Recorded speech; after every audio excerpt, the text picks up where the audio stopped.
with all of you this morning for a session on the future of purchasing.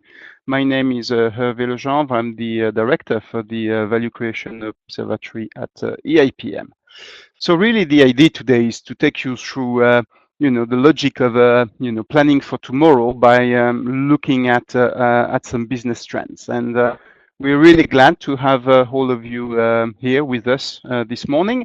We've got people from China to Europe, including India, Middle East. So it's great attendance. It's very varied, and we're really happy to see, the crowd, the whole crowd together with us today.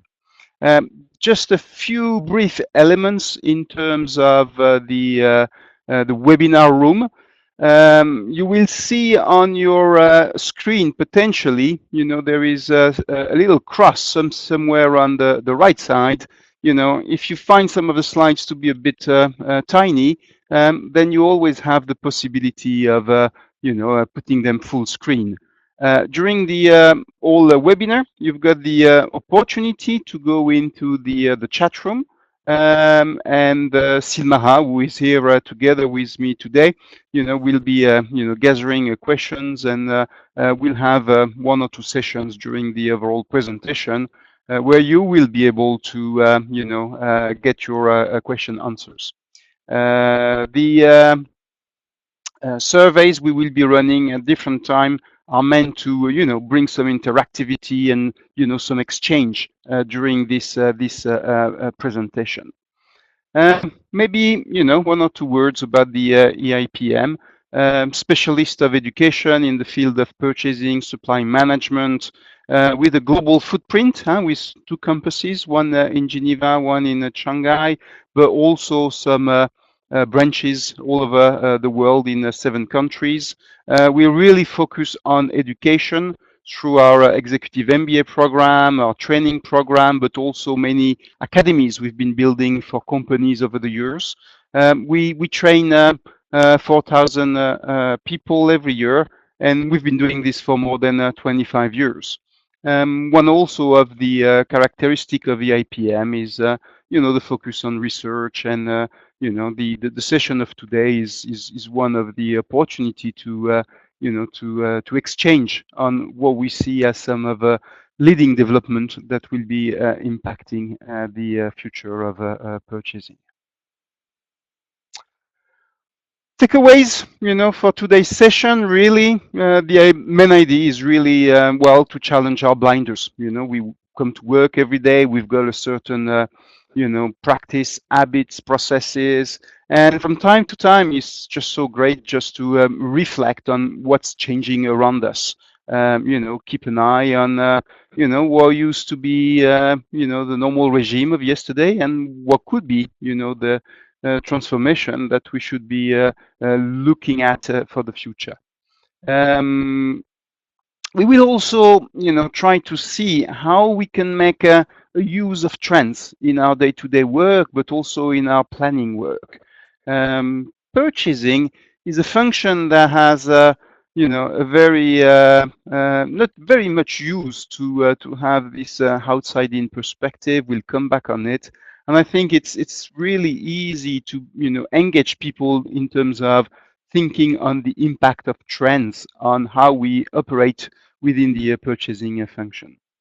And sometimes it's simply good to put the foot on the pedal, brake a little bit, decelerating, in order just to look further, in order to refresh our thinking and have more energy to move forward. The session will be around the 4 topics. The main one will be the 4th one, where I will be sharing with you quite some trends, that business related trends that will be impacting the future of purchasing. But we start on why trends are important, how to use trends, how can we make some use for planning, and also I'll give you a few hints in terms of how can you find a few specific trends that might be more meaningful from an industry perspective, a function perspective. So that's the agenda, the next hour, and then we'll have a few moments during the exchange, where we'll be able to have some form of interaction. Silmara, is there something I need to pay attention on the microphone? Okay, so I'll try to keep the microphone rather close. Okay, so why trends? Why trends matter? Well, my granda used to be buying stuff for a lipstick company, and that was like 50 years ago, and basically his job was to bring to the shop floor some of the metal sheet and some of the raw materials that were absolutely required in order for the ladies you see on the picture, just to assemble and put together the makeup. And not long ago, I was in Geneva Airport, and there was a machine you see on the other picture. That machine was at the point of sales inside the airport. You could go there, and within 10 minutes, you could get your skin to be a to have a diagnostic in terms of many dimensions and parameters. All this was going into the machine, later accessible on internet if you were to give your email address, and immediately on the spot, you were able to get the exact mix of product that would be perfect for your skin. So that's something really really different, from the all the ways of doing the lipstick. And so I think when we see, within something like 50 years, the amount of change in, between these two pictures, well, we need to think in terms of how we get access to all these new techniques, how we get access to new suppliers, how we go and mobilize all of these. So looking into the trends is a way to anticipate these types of change, and is a way to be ready. So we need to change before we are obliged to. So anticipation is the key here. So planning for the future, there's typically two ways of looking at it. In some circumstances, we will have an inside-out perspective. We will be, focusing on short-term improvement, looking at strengths and weaknesses.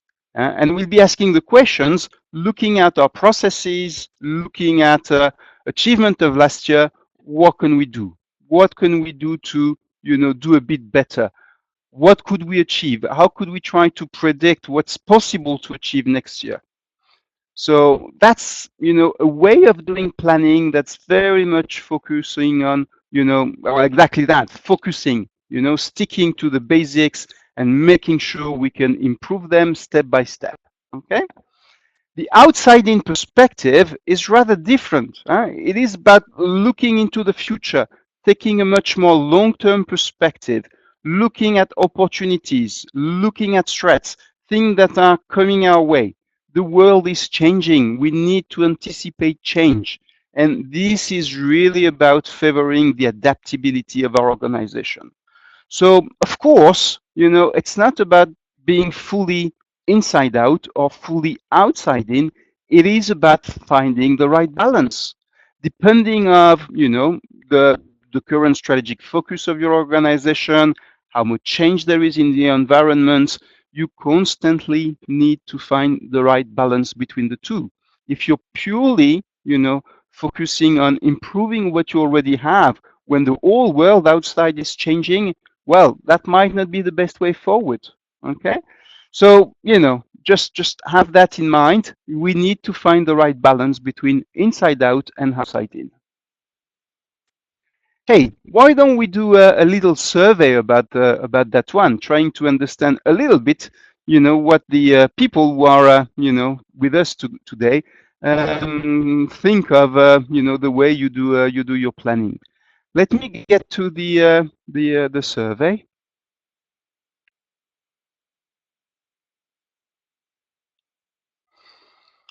So, have a go. How would you describe your planning process? Is it just about, taking last year's target and tweaking them a little bit, adapting them? Is it about, analyzing strengths, weaknesses, and, then having some key project and goals? Or, do you really look into your existing achievement, but also, input from the business partner before you go into the planning mode? Or do you really look at outside trends in order to inform the short and long-term strategies of your purchasing organization?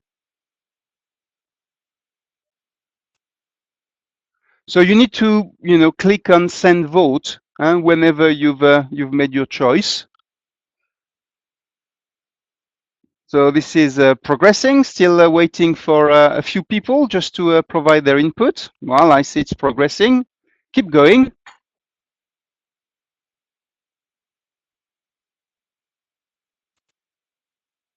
A few more.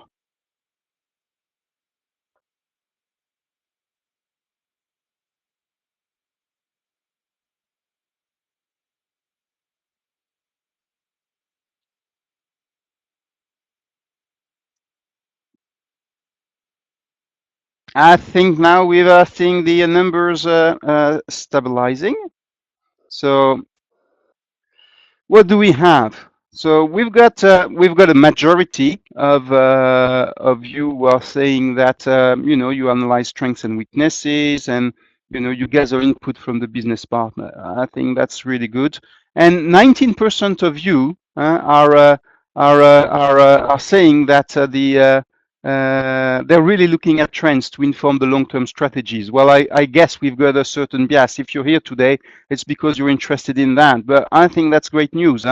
I think we need to move, in a little bit in that direction, especially these days when, the world is changing quite extensively around us.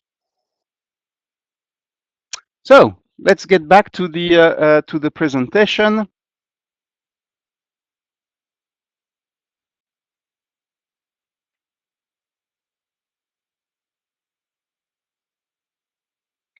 Tinmara, are there any questions I should be already taking, or nothing yet? Well, that's fine. Just a quote from Peter Schwartz. Peter Schwartz has been writing probably the most influential book on the use of scenarios and trends. And basically, it is not about predicting the future with certainty, but it is about challenging our mental models and challenging how we see, the world coming, and lifting some of the blinders that prevent us from being more creative and resourceful. So that's all what we can achieve. It's having a more open mind and being able to look on into the future. So how can we use trends? So, well, I think, share with you a few steps in terms of process.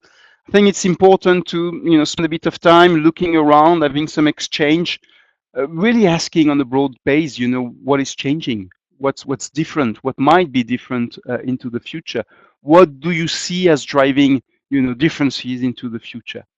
And then I think it's important to put that back into our own context. So, if there's, major demographic transformation in some countries where we're operating, what does this mean for our value chain? What does this mean for our company, but also, from our suppliers, from the people we work with? And then interpret it, what's the impact in terms of my company, in terms of my way of working, in terms of how purchasing is operating, and then what can we do about it? So spotting the trends, putting them into context, interpreting, looking at the impact, and then proposing some action about it. That's really a simple way to think in terms of trends. You will be able to have access to the slides of the presentation. So I'm giving you a little bit more questions that you might be using whenever you go through that type of process. It's not just about what is changing, but you should be asking like for a risk, if you want, how likely is this to happen and what would be the time horizon. And then, at a later stage, what would be the impact of that? But I'm not going to go into depth about this. This is just like a few triggering questions that are useful whenever we think in terms of trends. One experience I've had, I've been invited a number of times by companies. We've been bringing together some of their business partners or bringing together the full purchasing management group, or like in one case we had 70 people from all over the world from the purchasing organization that was together for a seminar. And I've been organizing a workshop in terms of getting them to look into some trends and thinking of taking on actions based on this type of trends. It's all about opening the mind, bringing some input from internal and external partners. It's great to start the day maybe with presentation from chief technology officer, maybe also from marketing people, maybe some outsider. I usually bring myself a few set of trends, and very quickly, the idea is to put people into small groups and organize some very active workshops in terms of what do we see coming, and what will be the impact for us and what can we do about it. And at the end, it's about picking a few trends. Some of them we might just want to monitor them, pay attention to it, have some discussion with other function. Others, we want to further explore and gather information. And some of them we might just want to go and take some actions immediately. So, that's a nice half day for a short group, full day, type of format that really helps people to step back and look into the future. The way I typically organize workshop on this is very simple. If you want people to think about the future, it's better be on one page. Okay. If we start to have like a full booklets and long description about and complex tools, that's not going to work. What we need is something extremely simple in terms of getting people to think openly and to have some very productive discussion and exchanges. So 3 questions I typically give. What are the key trends that the business will need to address? So here I think for me it's important. It's not the key trend your purchasing or your procurement organization is going to address. Otherwise you just go onto a very self-centric way of thinking. So open things, look at the broader world, the trends that will be impacting the business, the industry. And then second step, had a second bubble in terms of how will this help? How will this translate in terms of priorities for purchasing? If we see more volatility in terms of currencies, well, what does it mean in terms of priorities for us? Well, we'll need to help with balancing risk related to currencies. So this will be a stronger priority on our list. And then a very nice way to get people to talk about how to take actions without like building immediately action plan is just to have a good exchange on skills. So if we put this priority on the forefront, what type of skills do we need to develop to support delivering these priorities? And then you can create a very simple storyline by better investing in our ability to integrate a currency in our TCOs. We can help the company to balance risk that we face due to the rising currency volatility. And then you've got some of the critical message you can share with the business partner that demonstrate you understand the challenge they're facing and that you're taking actions, developing your skill set, developing your capabilities. So it's not just about planning, it's also about more effective communication with your business partners and external partners as well.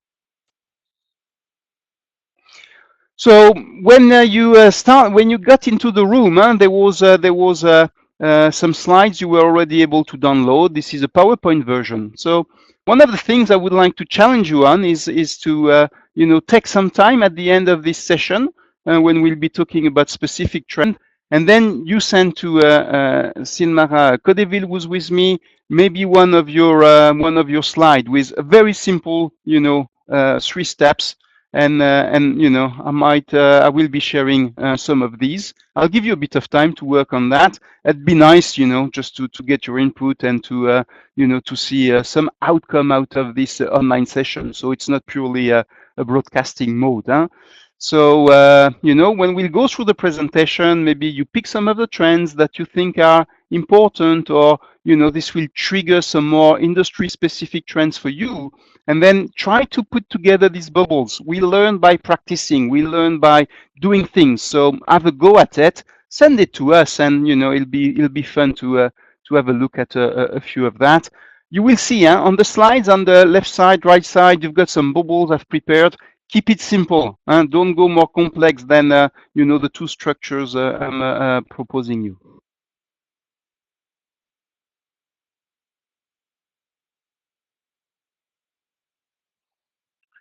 So that's basically the board of trends. You could have that on your in your office. You could put this on the walls, and as you or in your management team room, and have something like this. And as people are spotting things that are impacting the business, thinking of priorities and skills to develop, well, you can put it. It doesn't need to be an exercise on a special day. It might just be a continuous gathering of information. And you can do that for the full purchasing organization, but you can also do this and adapt that for a specific segment or country or whatever you think is the most relevant scope and perimeter you can use. Silmara, do we have a question at that stage?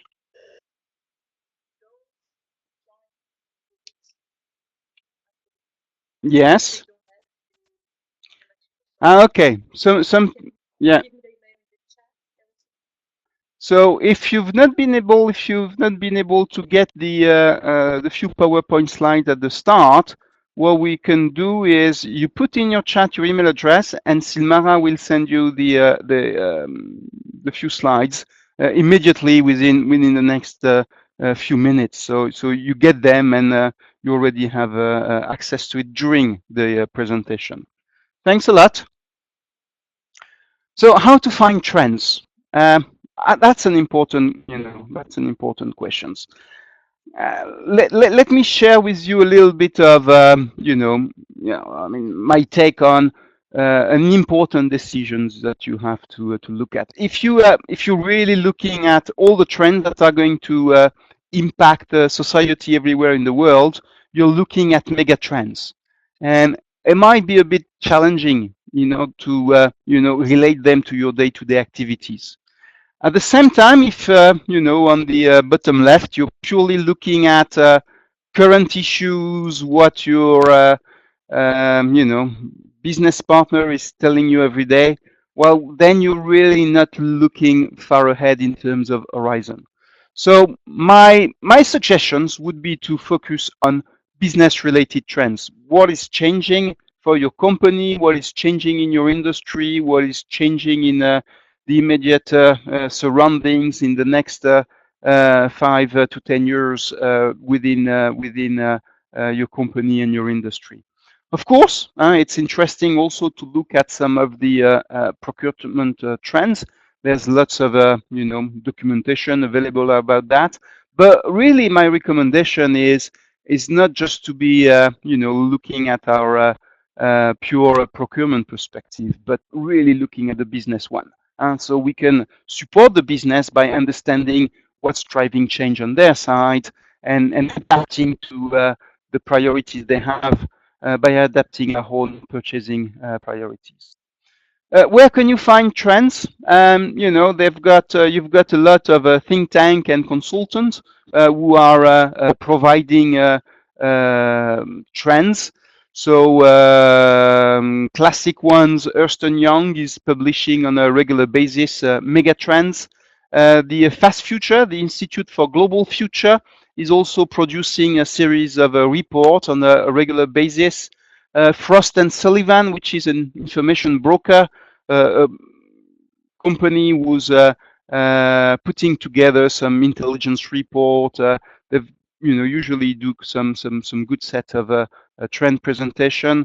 Very last week, you had in the US the National Intelligence Council, who's been releasing. They do that every 5 years. They do their global trends book, and this is 130, 50 pages, really looking on a lot of drivers of change. This is very broad, but that's fascinating read, and it's also interesting to go back in time and look at what they were saying as being the trend for 2020, like 15 years ago, and also looking at what they see as the trends coming from 2035. I think the new one is about.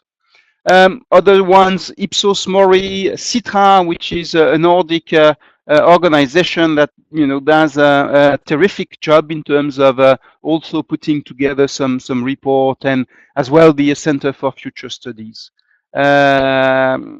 Pick one or two. I mean, it's kind of interesting. On the procurement trends, well, I'm sure you're very familiar with a number of things.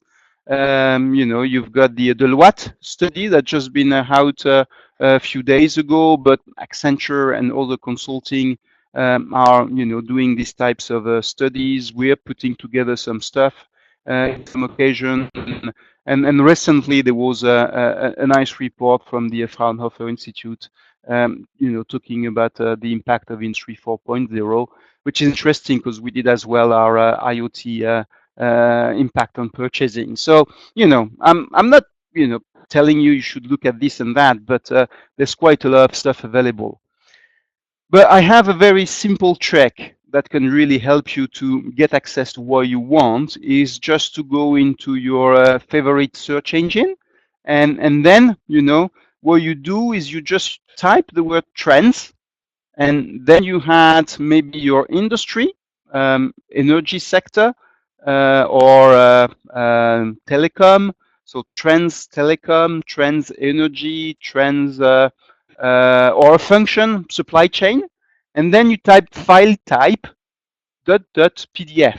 Okay, and immediately your search engine will be providing you with a full list of PDF files that usually on the first page of the search engine you've got a wealth of information. Just spend a bit of time trying to understand who's been producing the report, and understand the methodology they've been using. It's always a safe way to to make sure that you're going to be having access to relevant information. But that's really the magic trick. It's to use the search engine and the full functionalities by using this file type PDF, trends, your topic, your industry, the function you're interested in.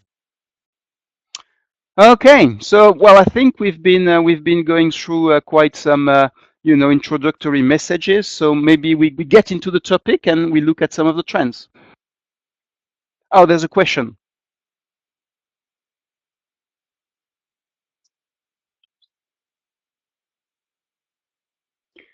Okay, we've got a question from Marco, who's working in Ericsson, and he says, "I'm working in indirect sourcing. It's got categories like real estate, security, cars, facility. So all categories not directly connected to our business. Is this applicable also in my case?" Yes. So typically, this is something that you could be using in terms of looking at the trend that relate to your specific segment. So whenever you go through your overall purchasing process, it's one thing to gather the needs of the business partner, but it's also very interesting to be able to look into what's happening around these types of segments. So if you look at facility management, you just go onto the internet, for instance, and very probably if you type trends, facility management, or future facility management file type PDF, you will be able to access a number of report, a number of data sets, that will be giving you some interesting insights into this. So it's a rather different way of using it. It's more about looking into some specific categories, but I think it's very interesting because this is certainly indirect, an area where you need to complement some of. Uh, there was a small. Oh yeah. Could you still hear my voice? Okay, great. So I guess I've answered the question, and don't hesitate just to focus specifically on the trend that relate to your segments. Okay, great. Thanks for the question, Marco.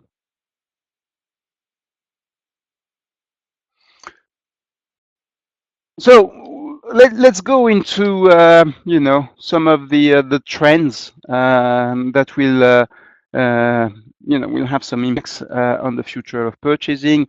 I've put together a selection. I mean, we could have a much longer exercise. We could be usually when I do that with a company, we customize and we get some specific and more focused input. But I'll try to bring you a rather broad perspective that's going to be looking at global trade, the evolution in terms of robots, localization of R&D around the world, some of the current evolution in terms of innovation, a tiny bit about the Internet of Things and digitalization. We will have a special webinar on that one in the future.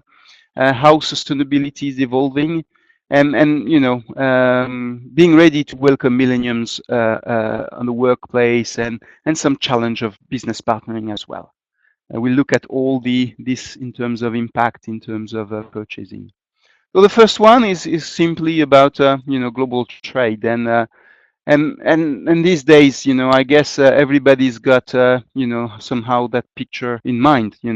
What's going to happen, what will be the position of the US, in terms of the trade agreement and everything like that. But I think we need to be careful not to overreact to these things. Trade is not changing. Patterns of trade are not changing on an immediate basis. Agreements take years to be agreed, but they also take years to be taken down. So, we should be paying attention to these things. We shouldn't overreact. We should be, trying to understand behind, the talk around what are the true drivers of the evolution. Probably the most tiny slide, that you will have to look at, just give you a few pieces of information in terms of the evolution of global trade. The first point is we used to have a world that was much more globalized, and that was prior to the First World War.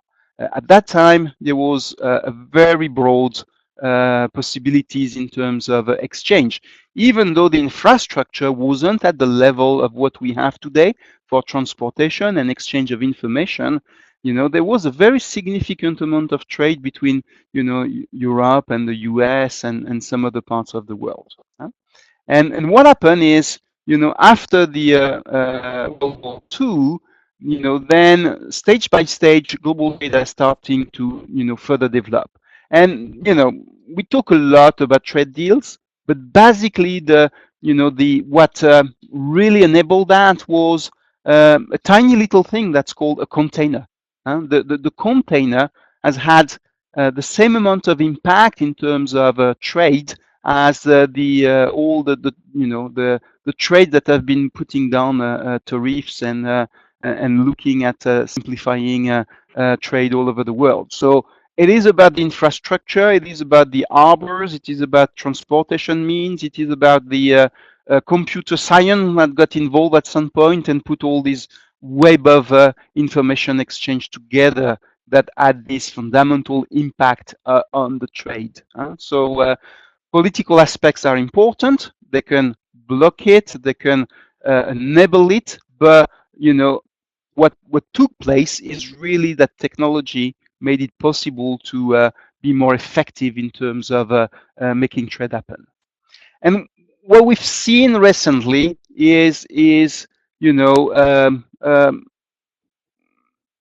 a plateau effect in terms of trade that dates back to the last major economic downturn, and since that time we've not seen significant progression. Well, there's different ways of looking at this. And the first one, it's just still the ripple effect of this economic downturn, and we've not properly recovered. We've not had major productivity gains. We've not had significant growth during that time. So this is reflecting in the trade figures.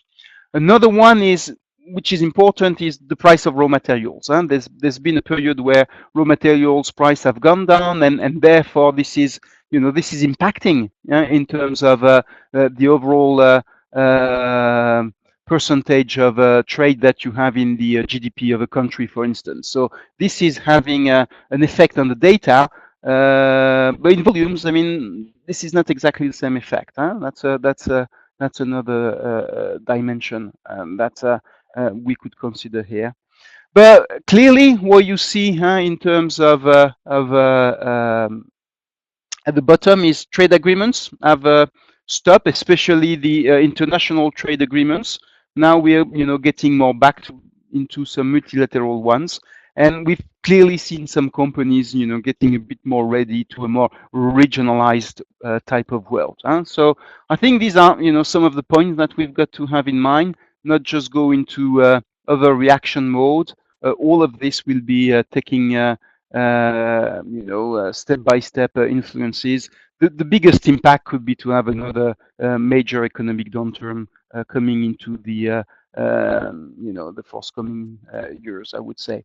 But otherwise, the impact will exist, but on aggregated measure, this will be step by step. Of course, you could be in a specific market, you could be in a specific company where you could be challenged on that, but it's no more a trend. It's like a fact of life that will be hitting you pretty fast. So drivers, sustainability will be something that will impact. I don't know if you're aware of that, but all the tankers we have on the sea, the speed of these boats, we've tried to make them faster, but now we're reducing the speed of the boat because of the footprint, because of the CO2 footprint that we want to reduce. So we've built ships that are fast, but now we operate them at a slower pace because of the concern on sustainability. So that's one of the signs that sustainability could have an impact in terms of global trade. Currency fluctuations, and the best way if fluctuation is too big, then is really to go into natural hedging. So buying local for local and building a network of local suppliers, which is also good in terms of sustainability. Some of the new technologies, everybody's talking about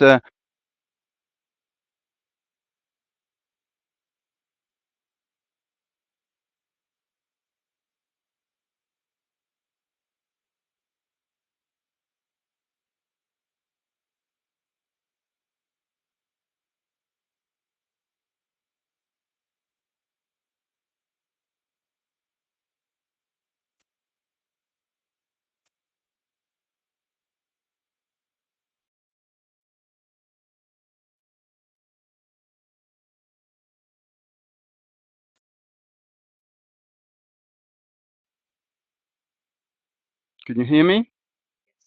Okay.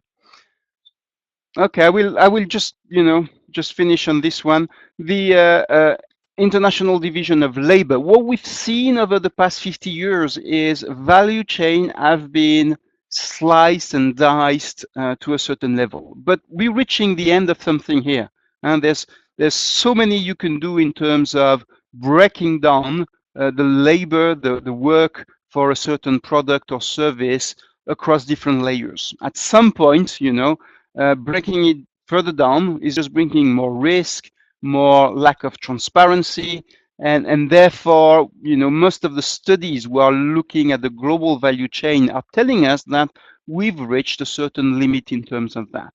Of course, economic development will have some impact depending of where we see GDP going fast on the east in some African areas, and this will influence the evolution of trades and the importance of productivity gains.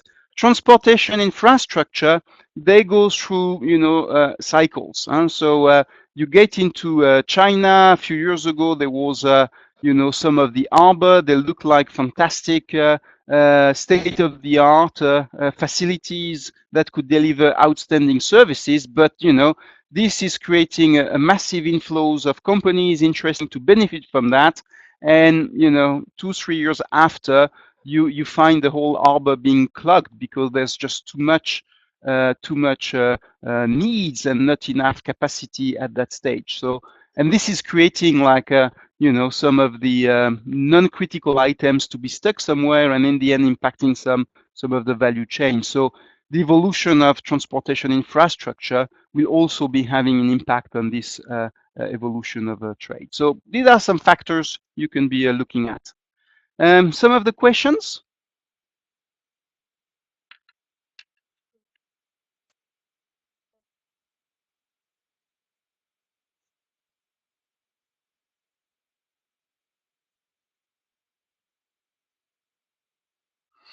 So Alessandro from Italy is asking if government, public institution, embassies could be useful source. Yes, yes, very clearly.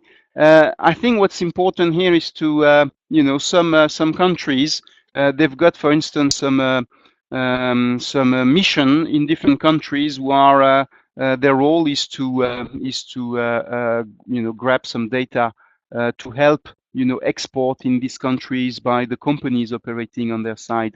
There's really a wealth of data. It's the whole economic intelligence field. So some of it is freely available. Some of it you've got to pay for it. You can get people to put report together. You've got a lot of public institutions. I mean, some of the the global study I was talking about is produced by some of the public institutions, and also some of the private, public-private types of partnership. So it takes probably a bit of whenever you've identified the scope of what you want to look at, it probably takes something like a few hours just to map the main source of information, and then what also you can do is to put alert into a search engine in order to get some of the regular updates that are being produced. So what I'm really trying to do here is not to push you to go through some of the paid services, but to use some of the very simple tools you can have at your fingertips already, and to use them in a clever way to be able to gather the relevant information. But definitely these, whenever you want to look at a country, or it's a good source of information. And another one.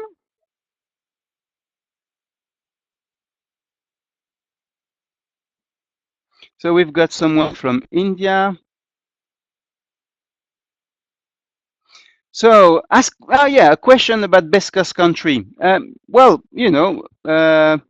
that's going to be coming very soon, because I've got a few slides talking about where manufacturing might be moving and how some of the industry structure will be impacted by robotization. So I'm not gonna give a list of for industries of countries to look into, but I'll give you some of the drivers that can help you think about these type of things. And it's not just about country, it's sometimes about specific regions within a country. The first thing in terms of understanding trade and where we should be paying attention from a purchasing point of view is really to understand where the consumers of the future will be, because our companies tend to go and sell on the market where there is a growing middle class who's affluent, who's got money, and is ready to spend. And the slide, which is coming from the global trend report I was mentioning, This one is quite interesting. It looks at who's been somehow winning and losing over the past 20 years in terms of the globalization process that we've been going through. And really, the winners have been the middle class in emerging economies, particularly China and India. And this is where we see a growing part of the population having access to, some good incomes, and this will, continue to influence.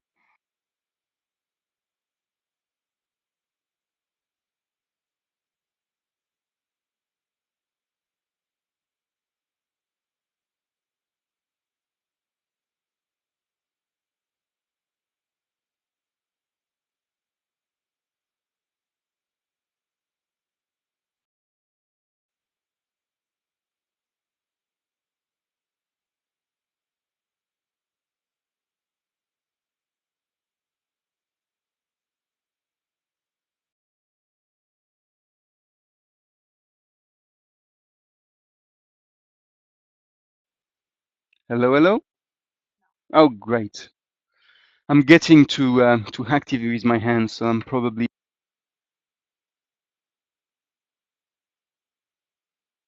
wait. Okay.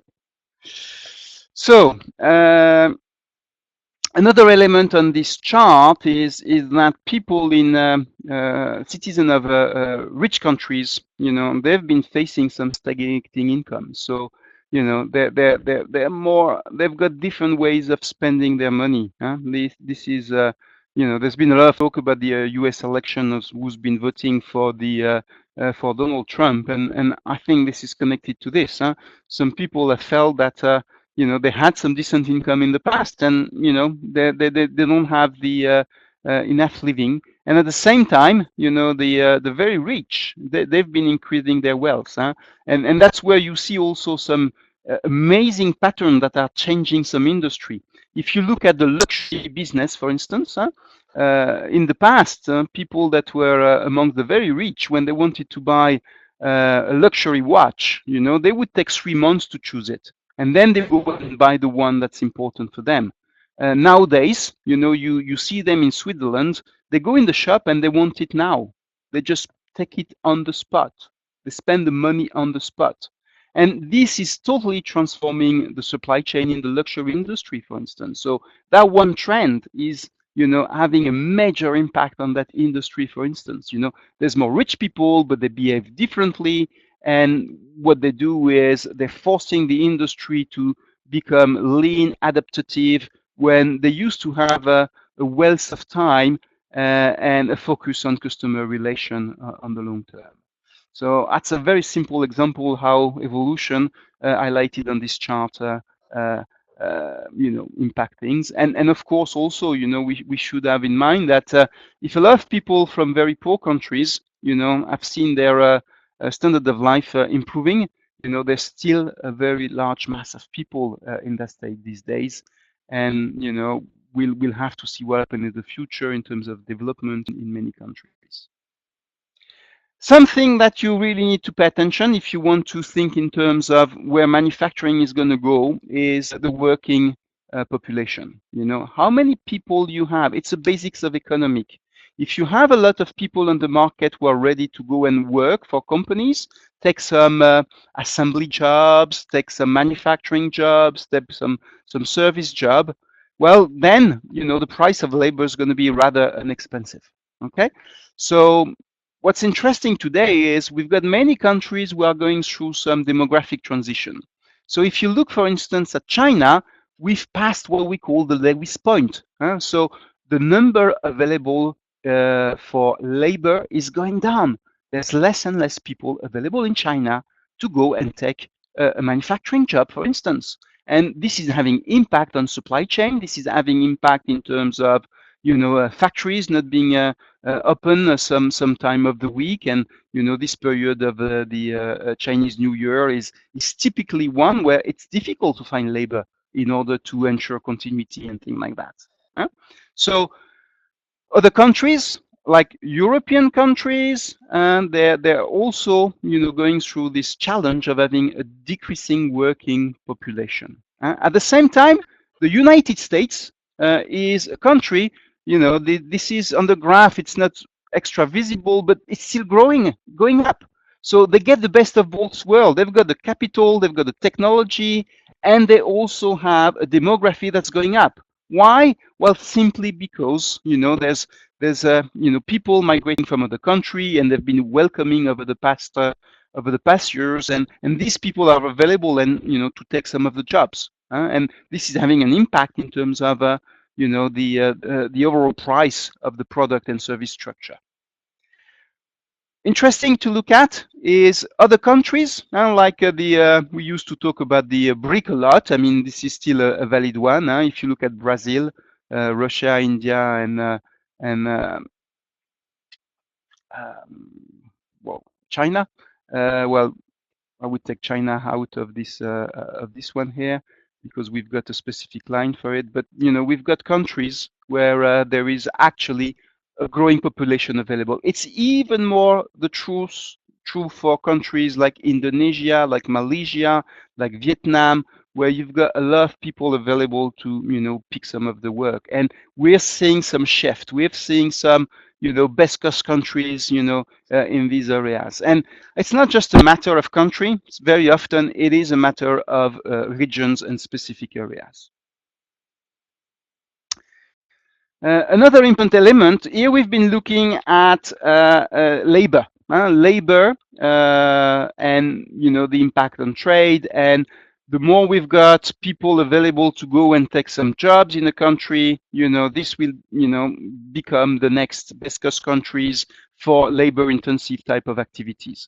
Another important one is to look at robots. So this is an amazing transformation that's going on in the robot industries. The supply of robot is really going fast, 15% per year on average for industrial robots. So this is a massive growth for this industry, but it's having ripple effect across many other industries. Many factories in some parts of the world, they used to have huge amounts of people. I mean, the classic case was some of the Foxconn factories, where you had like thousands and thousands of people, and now you've got they're being replaced by some of the robots. So we see in some places a switch, moving from labor to capital by investing in these robots, and very probably when we'll see some manufacturing jobs coming back to the US and Europe, what we'll see in fact is more robots doing the job, because investment will go to the capital, because there's not enough people readily available with the right skills in order to deliver and do the manual work. The evolution of robot is not something that's mainly in America or Europe. This is actually something that you see a lot across Asia.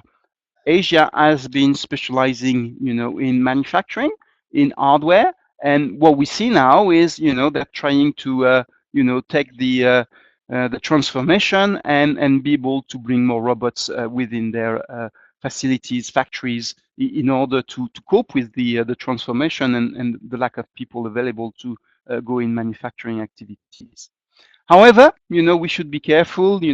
China might be the biggest area where robots are being bought. But what's interesting is to look at the density of robots within a country as a comparison to the working population. So Korea is a country where you've got really a high intensity. A lot of manufacturing activities have been kept in the country, but they've been fully automatized already. If you look at a country like Germany, invested a lot. It's historical development on that side. It's not something new into the robots. And China is buying a lot, but China is coming from far, because of this focus on manual labor for so many years. It's not because they buy a lot of robots in such a big country. It takes time to increase, that intensity. So it's important to have that in mind. And again, it's important not just to look at full countries, but also understanding on a more regional basis some of the elements. So this helps us to understand where R&D is going, where manufacturing is going to go. So we talk about the consumer, we've talked about manufacturing, where it's going to be going, where there will be best cost country sourcing, driven by demography and industrial robots of development and intensity. Another important business partner we have is R&D. Few words here. The R&D is now fully globalized. It's not just about cost. It is about being close to two things: being close to the customer, being able to understand, the needs and being able to adapt to them. It's difficult to, develop from Switzerland something that's gonna fit the market. I don't know, South Africa, for instance. So it's best to locate some of the development activities in specific countries. And the second one is, now there's a scientific production, technology development everywhere in the world. So companies need to set some R&D capabilities on a global scale so they can have access to all of these elements everywhere in the world, and act as some sensors, act as some absorption mechanism for new technology and science that's coming from everywhere. China is having an amazing evolution in terms of spend from an R&D point of view. And what we see is there's a huge focus in terms of patent application. And you see the figure of China on the right here. Well, that's quite something. And there's also a specific about utility patent in China that if you're working with China, you should be paying attention to. Those are more improvement-related patents that are going to create a lot of challenges in the forthcoming year, but I'm not going to spend too much time on this today. It's about getting into some details. All this will change the way we work, but to be honest, I think that, as in the case for already, the past 20, 30 years, we've gone through the globalization, we've learned the difficulties of it, and now I'm expecting, most of the purchasing functions, purchasing teams to be able to master that. So yes, footprints are going to change. There will be some adjustments, but in many ways, we used to be this kind of a, widely dispersed web of connection that are able to, support customers here, work with R&D partners in different places, and accessing suppliers from, changing countries. So I think it's just more of the same. It's the adaptation. I think we've learned more and more how to deal with risk, how to deal with, best cost country sourcing. So cultural, challenges whenever you come in a new country will still be there, but I don't think it's going to be anything new here. I think it will be, some further evolution in the same direction. Any questions?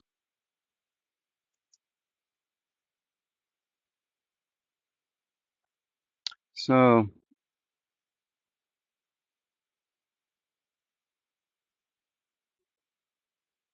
do you think the oh yeah, there's a question about the data including India and China. Yeah, the data is including was including India and China, and that's not I just tried to pick a most recent graph than the one I used to after they did it. But I think it would be better to have to separate these different ones. But yeah, on the graph that was including India and China, and making a mix that's kind of making things a bit more blurry. You've got India and China on separate lines of the graph in terms of the labor population. Robots are creating problems of underemployment in some of countries. Well, I think there's two dimensions there. Some Schumpeter has been talking, he's an economist, and he's been always talking about innovation at the beginning of the 20th century of creative destructions. And whenever you have new technologies, I mean, there's definitely clearly some some jobs that are disappearing, some ways of doing things that are disappearing, and this will have some impact in specific jobs, in specific categories of people in some countries as well. So some major impact here, and at the same time, in order to bring these new robots together, in order to install them, in order to operate them, you need to have a new skill set, and you don't find the right people to do this. So part of the reason why we need to think in terms of trends, in being able to anticipate these, total transformation in terms of capacities. After, typically these types of innovation that have an impact on the productivity at country level or at global level, what happen is on the short term, they've got some negative effect, and on the longer term, they've got some positive effects in terms of overall job, because they're creating productivity impact that are allowing people to get access to more income, spend more, and go further. But that has been the past. At the same time, we've seen in many countries a lower time spent on the jobs. So, yeah, we could say that what happened in the past is likely to happen into the future, and that's an ongoing debate about what we'll be seeing in the next 20 years. But I would be very cautious of making some very strict prediction. What I can help you is just to give you, as I just did, some of the drivers.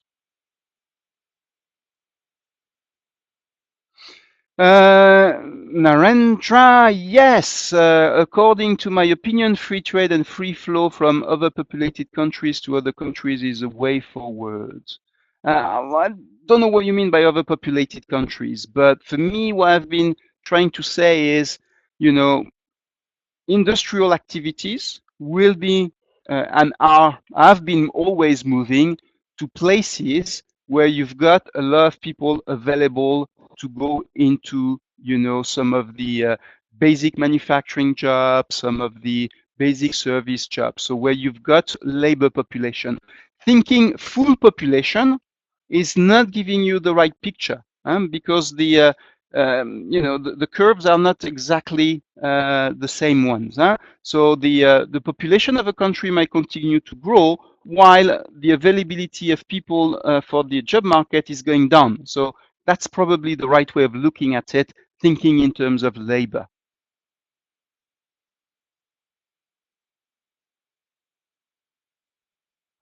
There's a question about trade barriers imposed on Chinese products such as steel have a direct impact on international trade. Well, it has an impact on the trade of steel, okay, but a lot of decisions from many countries related to standards, related to support to industries have major impact, and this has been happening over the past 40, 50 years, and that hasn't prevented the trade to reach a certain level and to reach the plateau today. So when the world is changing, there's always an opportunity for some countries to take some actions or in such a way to protect temporarily or support an industry for a certain amount of time. And in fact, this is impacting flows of certain products all over the world. Today we talk of steel, but a few years ago, in China, the rare earths, there was a plan that to turn that into the oil for being the only source of these for all over the world. So it's normal practice, I would say. Free trade is never fully free trade. There's always a lot of elements that are coming into play, and some kind of strategic games that are where people are trying to make the best of a current situation.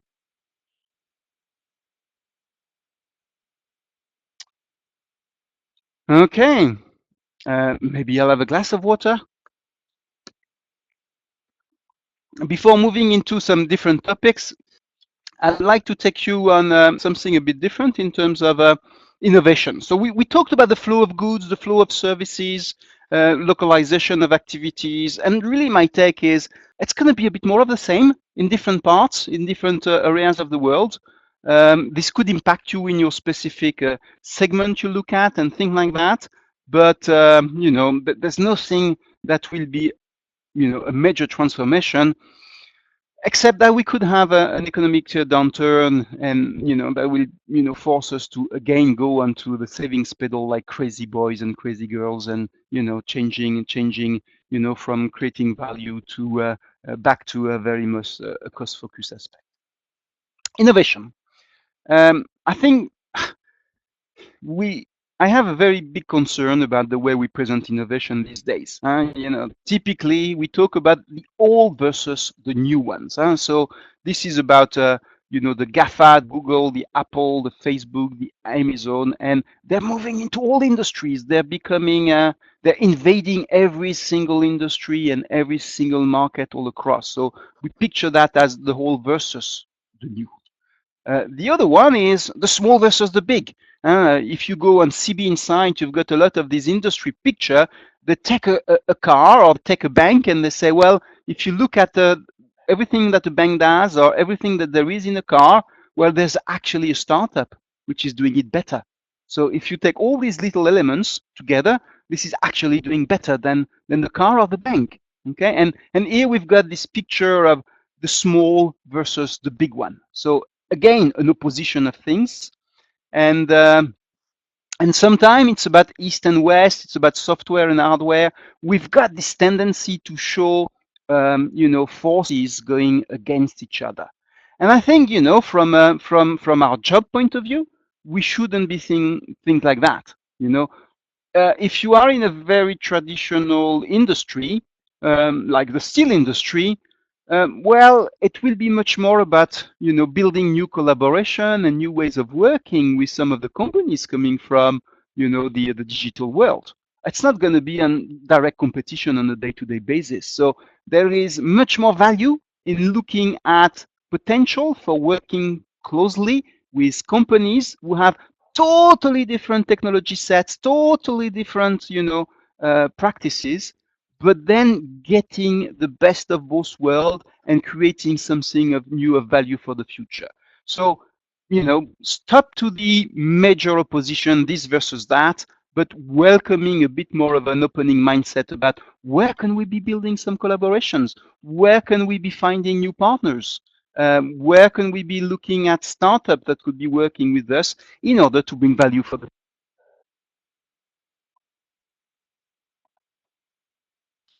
Okay.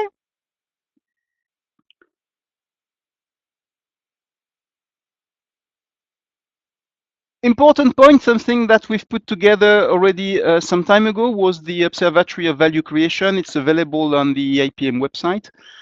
This was a study about how purchasing is contributing to create value. And when we look at the ability and what companies are doing in terms of exploring ecosystems, the message was very simple.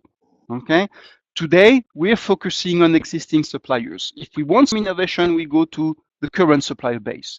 But companies who responded, the 100 companies who responded to the survey, have said something very important. Tomorrow, we will go more and more to the tier 2, tier 3, deeper into the value chain, deeper into the ecosystem. We will go more and more to the startup and the new player. And we've seen it. We've seen it the past 2 years. We had our annual conference looking very much on how do you build collaboration with startups and new players. So that's a major trend. That's a major impact. If we, keep going in some evolution of the fourth industrial revolution, the sustainability transformation, then we will be pushed to go more in that direction, working with new players, working with startup, working with some companies who are deeper into our value chain. So that's an important one. Another one about the opposition, south versus north. The way of thinking about well, there's innovation coming from some countries, which high tech and stuff like this, and very practical things, innovation coming from other countries. Here again, it is about creating the collaboration across the world. It is about benefiting from capabilities in different places. We have R&D teams all over the world that are more and more open, that are really now considering open innovation. We have marketing teams who think that we need external partners to build some, value constellations, value ecosystem that can help to create, better products, better services, and personalization. So, you know, there are opportunities for us from a purchasing standpoint to walk along in that direction and help build these, you know, partnerships, collaborations all across, you know, taking some in different countries, going in the south, going in new industries, and helping to form new networks that can help to, you know, gain or regain differentiation for the business. Some elements, you know, you're working in indirect. I don't know who put that questions. Well, you know, all of what you talk about is just about, you know, the product, the services. So what can I do? Well, that's not the truth. Huh? If we look at all different types of innovation, it's not just about product and services. It can be about, you know, the core process of the company. It can be about the business model. It can be about the brand, the channel, the marketing things. Huh? And here, when we look at the data, companies tend to put all their resources into one thing, developing new products, developing new services. Huh? But when we look at what's paying, what's bringing value, well, actually, it's the other side. Because the more you do product innovation, the less return on investment you get. So if you do very few business model innovation, if you do very few things in terms of customer experience, well, then, you know, they pay more. That's very basic and simple. Okay, and here it means that it's not just about direct is just inside the column which is called product and service, like offerings. We in indirect, you know, we can support developing the channels, developing the brand, developing the customer experience. We can support, you know, the development of people inside the company, service to the people of the company. We can support the enabling process, the core processes of the company. So, you know, innovation is not just these days about products. And that was true 20 years ago. It's not just about technology. That was true 40 years ago. Today, it's multidimensional, and we can all make a contribution to it. And actually, if you look at a product like the iPod, you know, the magic innovation in it is not one of these elements. It's not the batteries, it's not the brand, it's not the you know, the ecosystems of product, it's not the iTunes alone. It's the combination. It's impossible to copy it because you've been innovating in multiple dimensions. I keep using these slides for the past 5 years, and I will continue because it means that we can all make a contribution in terms of creating value and making a difference in different parts of the business and in the innovation piano of your business. Few words on digital and the Internet of Things. We will have a very specific webinar on this, so you know I will try not to go too much in depth today. What we see is technology innovation changes is happening faster and faster. Okay. So when we looked at back into history, and my PhD was actually on the history of innovation, you know, water, textile. Well, you know, it took something like, you know, 80 years to bring these new waves of innovation to life.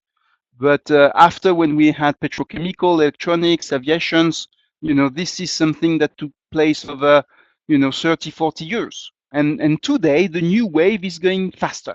Okay? So we've got these waves of innovation after a period of stability. They're changing the productivity of the economies. They're changing, you know, the industrial landscape. But this is happening at a faster pace. This is what this graph is, you know, just telling us here. What's important today is to understand that there's two things working at the same time. You know, we've got the very often when we talk about digitalization, we think digitalization of our own little process, the procurement digital imperative. Very important, very useful, very interested, being more efficient, better access to data, having better decision making. But the big impact is outside. All our industries will be impacted by the Internet of Things, will be impacted by machine-to-machine communication, sensors, actuators that will be, you know, located in multiple places. So we'll need to source new stuff. We'll need to source those sensors. We need to source those actuators. We'll need to source the system that are putting the data together. We'll need to, you know, find in some occasion people will be able to integrate all this together, or we will have to play a role in this integration. So it's not just about digitalizing our own processes. It's about looking at the broader context, understanding the impact of Internet of Things, the impact of digitalization on your industry, who are going to be tomorrow's winners, who are going to be tomorrow losers in this game, who is going to take a biggest chunk of the profit within the value chain, and being able to build the right connections here, being able to anticipate and prepare the future. If we keep buying for the old lipstick factory raw materials and metal sheet, and we're not able to help the business getting access to the sphere and all the software behind, we're losing the purpose of creating value here. And that's what's happening with the Internet of Things. We need to be on the bandwagon. We have the possibility not just to impact on the cost base, we've got the possibility to change internal processes. We've got the possibility to bring differentiation and multidimensional innovation. And this is something we'll be talking next time a lot more about. Digital opportunities, I think that, there's a lot of people who've been writing and presenting stuff about things. I think, the way I look at it is we've got all problems and we've got problems and solutions. And some of the old problems have all solutions. And what we can do is to use the digital technology in order to, better operate the old solutions to solve the old problems. Automation, workflows, some of the new tools that helps to connect data, visualize data, they're about, helping operating some of the, little software that are connecting stuff all across. This is about, improving the old solution for the old problems. Then there's situation where we still have some old problems, but there's new solutions. Thinking of bots where you've got, someone telling you, what are the trends related to the spend in terms of these types of product in this country, and automatically you've got a graph coming up or some sentence coming to you here. Well, natural language and things like that. There will be new solutions to some old problems. Contract management, spend analysis. We'll be able to leverage some of the new technology to be more efficient, to be faster, to be able to do our job better, to change the way we work, focusing more on strategic aspects, less on the the Excel spreadsheet and doing all the tables for hours. So hopefully, we'll be spending less time in spreadsheet and more time having instant access to some of the data, because all problems will be solved by new solutions. Advanced stuff will be new problems, unexplored problems, where we'll be using old and new solutions together. Here, I believe the connection between external data and internal data will be essentials. Thinking in terms of risk, there's a lot of data out there that can be leveraged, correlated with internal data, some of the documents you have, some of the audits, some of the ERP stuff you get. It's going to be about building the recipes to predict what's going to be happening and to be able to react on it. It's going faster and faster, but these solutions will still be developing in a step-by-step process, because we'll be focusing on some of the basics and on the way first. I believe that's where artificial intelligence, deep learning, this type of things will be most useful into it. Okay, what's important here, and I think, is really simply not just to look at, what's the best vendor for these things, but really to start to build a digital vision for your organization. What are the current and future problems you want to solve as part of your digital vision? Map the benefit, communicate the benefit, look at short versus long-term type of opportunities, and be ready. It's not about buying a new system. It is about changing the tool, the skill, the culture, and the ways of working. So the difference between the people who will make the best out of the new world will be the people who will be ready to bring people along into this.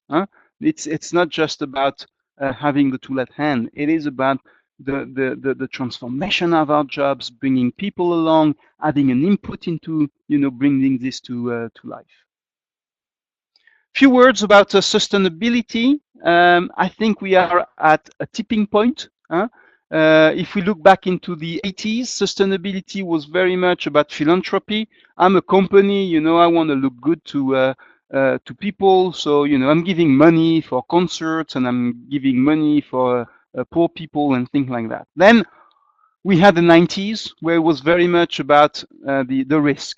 There's major issues all over the world. We've globalized, and suddenly it's all everywhere in the press, and people are saying that we are doing bad things in some places, so we need to stop that. So a risk focus. So we've been doing a lot on the purchasing side, code of conducts and education of suppliers, and putting together some compliance programs, some audits, some improvement actions in order to address the risk. And then, we've started to think more into a broader logic of the concurrent pursuit of social, environmental, and economic performance, bringing targets into the picture like CO2 emissions and some of the life cycle analysis, that can be specific from one industry to another. Today, I think the major challenge is no more, it's still, you need to build on what you've done on compliance and performance, but how can we think more in terms of creating value by also creating value for the society as a whole? And I think it's important to move into that direction. Consumers are changing their patterns of their behaviors. People are paying more attention. A lot of players, are expecting new benefits that relates to social and environmental performance. And we can work together, build collaboration with suppliers in order to offer innovative processes, innovative services, innovative solutions. And again, on the indirect side, you can look at dimensions of a fleet and facility management, but instead of buying a car for employees, what you do is, you develop a mobility systems where people can have points and they can pay attention to their impact on the environment. And here, this is something that contribute to make the workplace more attractive and give a good image for your company and change dynamics. So, there's potential in many areas if we start to think a little bit differently about sustainability, not just risk, not just like, the control points, but really looking into opportunities for creating shared value for everyone. I could go for hours on the topic of sustainability. Maybe we should be doing a full webinar one of these days on that topic. I've just done a short article that describes this. The first level is minimizing risk. We talked about code of conduct, audits, corrective actions. But also we see more and more opportunities for collaborating with NGOs, having an impact on tier 2. Some companies are also giving some SIM cards to employees from their suppliers, so they can ring the customer of their employer if there's an issue. And the Internet of Things and this ability to monitor stuff remotely will also be playing an impact. We will have less and less kind of filling forms. Well, there still will be some, unfortunately, I guess, but it's needed. But we'll get more of automated sensing, getting some data, scanning what's happening in some of our suppliers' places. Take an example. I've seen quite a number of people from the telecom industry. Well, telematics on the cars. You've got people who are putting antennas in remote places, and you're afraid of car accidents. You probably already have telematics in the car, so you've got data on the driving style of the people. And this is a way of contributing to minimizing risk by having a better visibility and transparency. Improvement of TCO can be many, many different things, from using renewables instead of a product that have been taken outside of the ground, using new transportation solutions that lower impact on the environment, and some of them can also be economically viable. Implementing some lean and green supply chain. So instead of just looking at the lean aspects, also trying to do an assessment of impact on the environment when you do some supplier development activities, simplifying the product together with the business partner, finding ways of diminishing resource consumptions. Purchasing came out of that. In the 70s, when oil started to go up, the logic of purchasing was about consuming less. we would consume less, so we would be paying less. And we need again to go into these aspects, implementing some circular economy, more recycling, reusing, taking back as part of the contract. So, you know, we end up with stuff we don't know what to do with. So let's put in the contracts a mechanism by which suppliers can have to take them back. And you know, in many occasions, it is about creating value because, you know, they can build on that to deliver the next version of the product or the equipment. Local sourcing, buying locally for local sites. That's a trend. Some purchasing organizations have KPIs in terms of having more local sourcing. And then a lot of things is possible in terms of value creation, improving brand reputation, engaging people, accessing new markets, creating game changer products. I mean, depending on in your industry, we could be exploring opportunities here, but the key message is sustainability. We should be ready to go beyond compliance. We should be ready to leverage social environmental opportunities, work with suppliers, existing new ones in order to deliver new value. That's good for the business, but that's also good for the environment and good for society as a whole. There are opportunities. We shouldn't always see the bad side of things. Let's be positive and, you know, try to look at opportunities, not just at challenges. Hey, short survey. Um,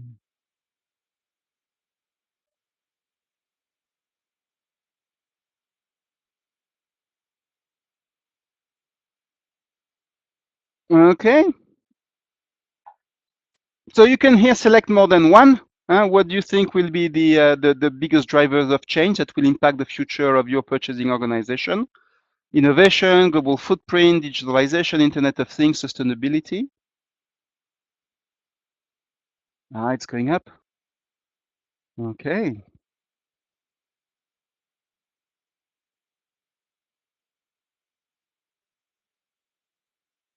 more. It's still progressing. For me, it's like a little race. You know, I see all of your input coming in one by one. Okay, a few more. Yes, still coming. Okay, I think we've stabilized now. I guess a few people are also on the phone, so you might not have the opportunity to use the full facility here. So what do we have here? Sharing the results. Well, innovation, digitalization, Internet of Things. What you're telling me is yes, you know, global footprint will in some cases be important, but probably less than the innovation and the, you know, the broader transformation that we see. And I would definitely agree with you on that. And still, you know, 20% of you think that sustainability is going to be important. Depends on where you buy, depends what your company does, but I think that's great news. Fantastic.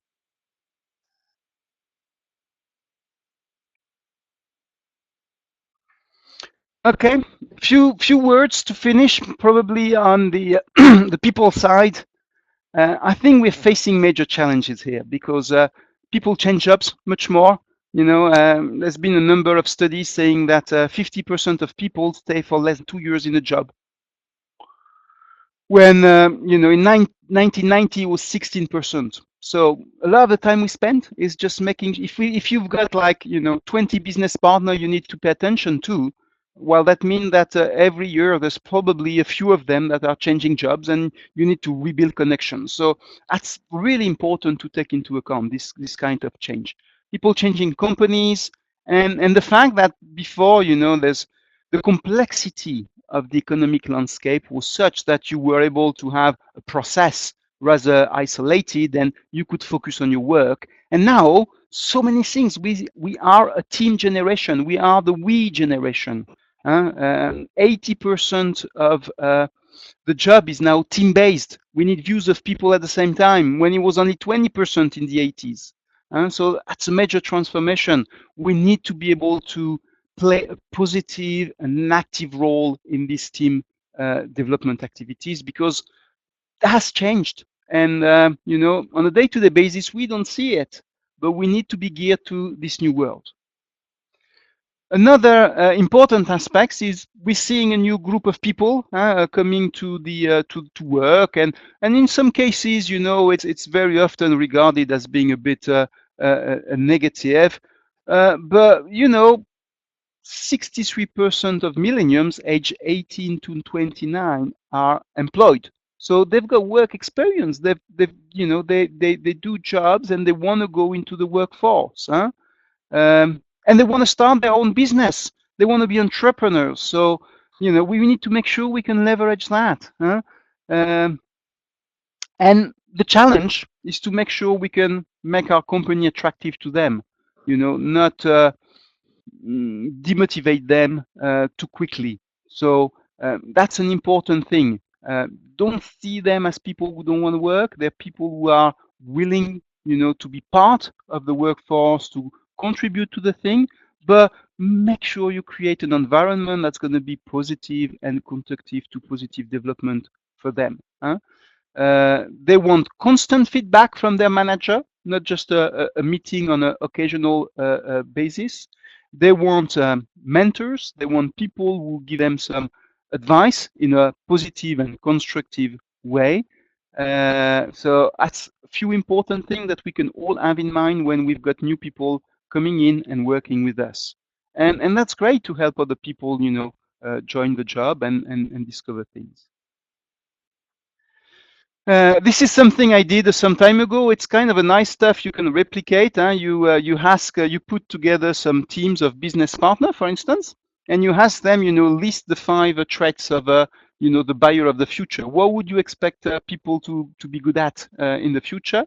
And then you give them a bunch of Lego, and you tell them, you know, can you build the super sourcer? Can you build the ideal purchasing person? And we did that once, and you know, people came with 360 vision, flexibility, trends, ability to bring new ideas, having the toolbox at hand, having some solid foundation, business acumen, sometimes technology, a positive attitude, and this is something we need to work on. Working on community practice, creating a positive spirit within purchasing organization. Important, the toolbox, the rational side, but also the emotional intelligence, the soft skills, the interaction. S for strategy, but also S for super sourcer, so more strategic thinking. But sometimes also just, you know, take the job and go and do it. You know, it's not just about putting strategy and complaining people don't implement them. So there's balance, being multi-skilled and bringing some diversity. Um, all this will be having, you know, impact. Will be changing our focus. We'll be moving from category focus to business process, core business impact. New revenue streams we'll be able to bring for the company. We'll talk much more about that into the IoT webinar. And then it will be changing also the organization, but we'll have a special webinar on this one. So, hey, we've been taking questions as we went, and I don't know if you still have time. Send me some of your trends. I don't know, Silmara, if you've received some of the slides yet. So do that, and we'll send them back to you. And you know, I'll write a message back and a few comments to the one we will be sending me their you know, their slide. What's next? We've reached the end of that one. If you have questions, the last question, send them. What's next? We'll have a workshop here in terms of changing the perception of purchasing. We'll have another webinar on the impact of the Internet of Things on purchasing, and we'll be looking at organizing our roundtable in June. Also, if you're interested in training, MBA, don't hesitate to contact us. I really hope you've enjoyed, you know, this session. The idea is, you know, really to look broad, and that's your job now, you know, to maybe spend a bit of time looking at trends that are more specific to your sector, to your activities, to your segment, to your company, to your industry. Maybe organizing a short event together with others in terms of thinking a bit outside of the box, taking up some of the blinders, being more creative and resourceful. So enjoy. And I think we've got a final survey in terms of getting feedback at the end of the webinar, isn't it?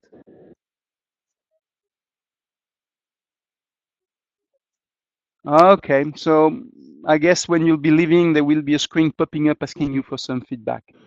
Hope you've enjoyed everything. I see that there is some questions. Oh, it's a thank you from Clotilde. So great. And Laia, fantastic. Well, and Juan Francisco. Hey, yeah, good to see you again. We're going to be in touch. Okay, so you'll have access to everything. You'll have access to the slides. We'll be running another one this afternoon, but it's full already. So, you know, even if you've got a good friend who could be interested, it's a bit late. But, you know, pass the message for the next one. These webinars, we want to continue doing these and offering opportunity for people to think a bit outside of the box. Hey, have a great day. Enjoy and be in touch. You know, send me a few questions if you want in the future. Always happy to understand what's going in your mind and what kind of concern you've got. So it helps us direct research for the future.